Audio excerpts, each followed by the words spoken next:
لو قال الله في كتابه أنه يفعل فعلا من الأفعال فلا يباح لي أن أشتق من ذلك الفعل اسما له. فمثلا يقول ويمكرون ويمكر الله، أيصح أن أقول الله ماكر مع أن الحدث نسبه هو لنفسه؟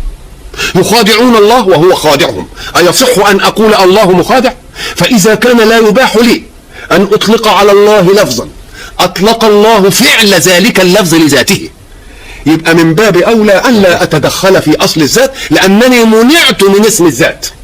فإذا كنت منعت من اسم الذات ولا رأي لي فيه، يبقى ذات الذات يجب أن لا يكون لي رأي فيها أبدا. فالذات هي التي تعلن عن نفسها اسما ومسمى وصفة، ويكفي أن توجد في إطار ليس كمثله شيء.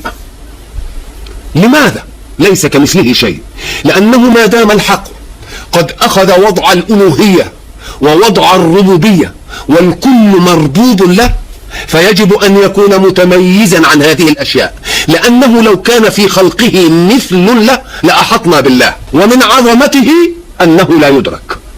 إذا كان بعض المعاني عند الناس، المعاني التي يجندون لها حيواتهم ويضحون من أجلها بكل شيء، كلمة الحق مثلا، الحق معنى لا شكل له ولا صورة ولا هيئة، ومع ذلك نجد للحق كمعنى أنصار. المادة كلها عقولا وطاقات في خدمة ذلك الحق، والحق معنى من المعاني. فإذا كان بعض المعاني التي لا صورة لها ولا شكل لها تحكم قوى الناس وتحكم كل تصرفاتهم، فكيف بمن خلق ذلك الحق؟ الذي خلق ذلك الحق أولى بأن يعجز الإنسان عن تصوره.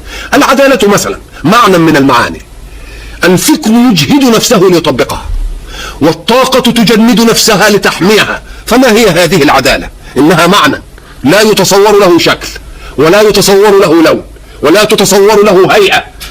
فإذا كان ذلك من الأشياء المخلوقة لخالق، أفيكون الخالق يقدر عليه العقل مع أن مخلوقا من مخلوقاته لم يقدر عليه العقل؟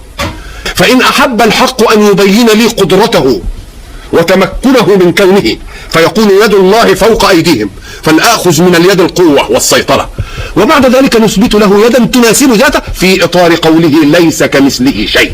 كذلك حين يقول استوى على العرش، استوى على العرش صعد أو جلس أو، أنت لك جلوس وهو له جلوس، لماذا تريد أن تجعل جلوسه من نوع جلوسك أو وجوده من نوع وجودك؟